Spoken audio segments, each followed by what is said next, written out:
মোহাম্মদ আইনুল হক, সদস্য সিরাজগঞ্জ ৩। আপনার সময় ৬ মিনিট। বিসমিল্লাহির রহমানির রহিম। আসসালামু আলাইকুম রহমতুল্লাহ।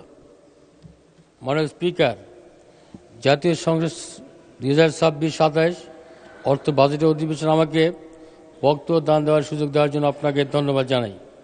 মাননীয় স্পিকার, গভীর শ্রদ্ধার সাথে স্মরণ করছি মহান স্বাধীনতার ঘোষক, ৭১-এর সূর্য সৈনিক, স্বাধীনতার প্রতীক শহীদ রাষ্ট্রপতি জিয়াউর রহমানকে। শ্রদ্ধার সাথে স্মরণ করছি গণতন্ত্রের মা, তিনবারের প্রধানমন্ত্রী বেগম খালেদা জিয়াকে। মাননীয় স্পিকার, স্মরণ করছি মহান মুক্তিযুদ্ধে আত্মদানকারী বীর শহীদদের, মহান মুক্তিযুদ্ধের সকল বীর যোদ্ধাদের এবং 2 লক্ষ মা বোনের যাদের ত্যাগ ও সম্ভ্রমের বিনিময়ে পেয়েছে আমাদের স্বাধীন সার্বভৌম বাংলাদেশ। সেই সাথে ফ্যাসিস্ট বিরোধী আন্দোলনে প্রাণ বিসর্জনকারী শহীদদের প্রতি গভীর শ্রদ্ধা রেখে এই মহান সংসদ বাজেটের উপর বক্তব্য শুরু করছি। মাননীয় স্পিকার, এবারের বাজেট একটি ব্যতিক্রমধর্মী বাজেট। অতীতে দেখেছি আমরা বাজেট ঘোষণার আগেই দেশের সমস্ত দ্রব্যমূল্যের দাম বৃদ্ধি পেয়েছে, কিন্তু এবার ব্যতিক্রমধর্মী একটি ঘটনা ঘটেছে। যখন বাজেট ঘোষণা হয়, দ্রব্যমূল্যের দাম ধীরে ধীরে কমা শুরু করেছে।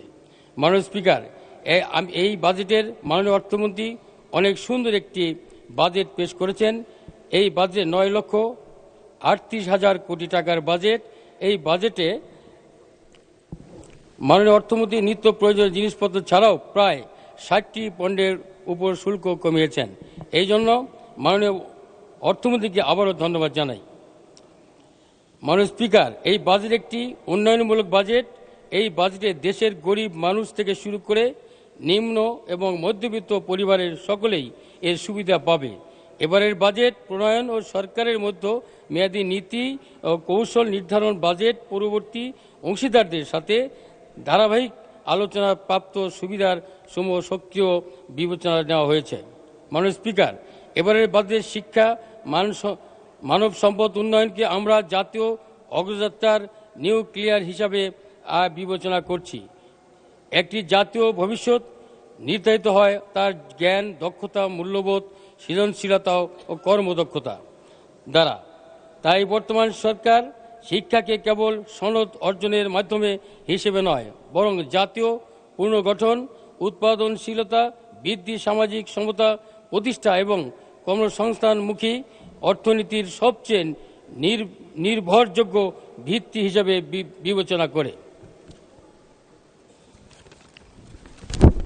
মাননীয় স্পিকার, ফ্যাসিবাদের দীর্ঘ সময় ভেঙে পড়া রাষ্ট্র কাঠামোর আকাঙ্ক্ষাকে ধারণ করে যে জুলাই গণ অভ্যুত্থানের মাধ্যমে আজ আমরা গণতান্ত্রিক বাংলাদেশে ফিরে এসেছি, সেখানে অবশ্যই আমাদের ভবিষ্যৎ প্রজন্মের জন্য এমন একটি বাংলাদেশ গড়ে তুলতে হবে যেখানে শিক্ষার্থীরা সৎ, যোগ্য, দক্ষ এবং দায়িত্বশীল নাগরিক হিসাবে গড়ে উঠবে।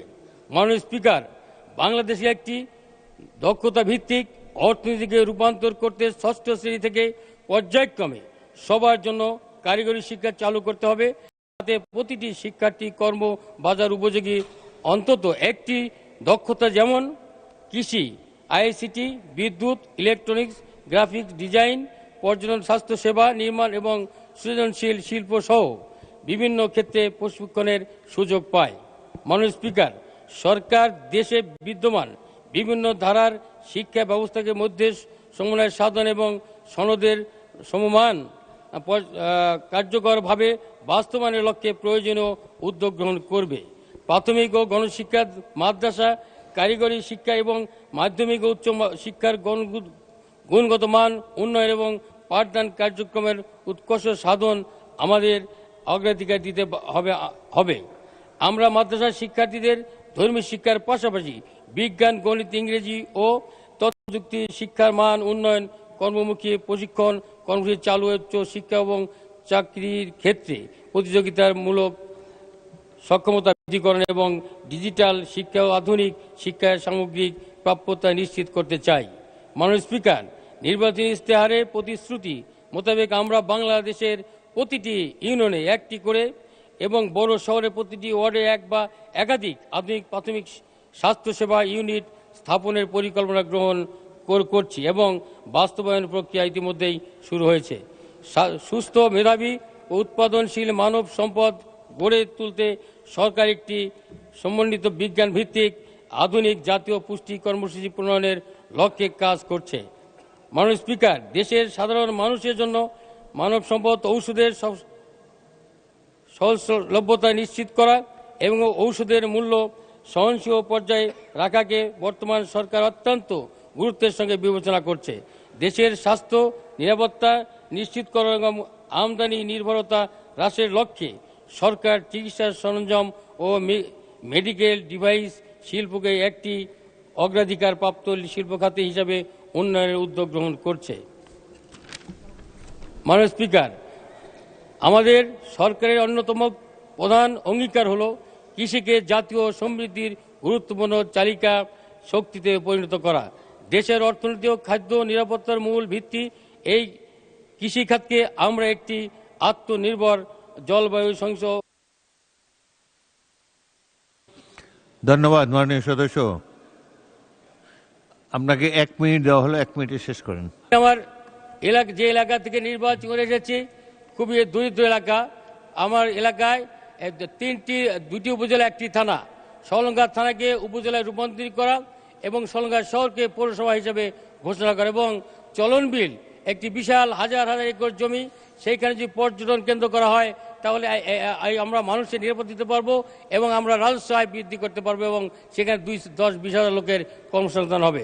মাননীয় স্পিকার, আর শুধু তাই নয়, আমাদের এলাকা কৃষিভিত্তিক এলাকা, সেই এলাকাতে যদি আমরা হিমাগার তৈরি করতে পারি তাহলে কৃষকদের কাঁচামাল আমরা সেই হিমাগারে রেখে কৃষকদের সুযোগ সুবিধা দিতে পারবো।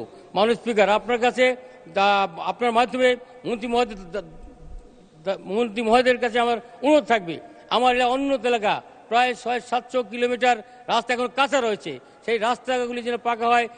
অনেক স্কুল এমপিভুক্ত হয়নি, সেই স্কুলগুলি এমপিভুক্ত করা হয়। এই প্রত্যাশাকে মাননীয় স্পিকার আপনাকে ধন্যবাদ জানিয়ে আমি আমার বক্তব্য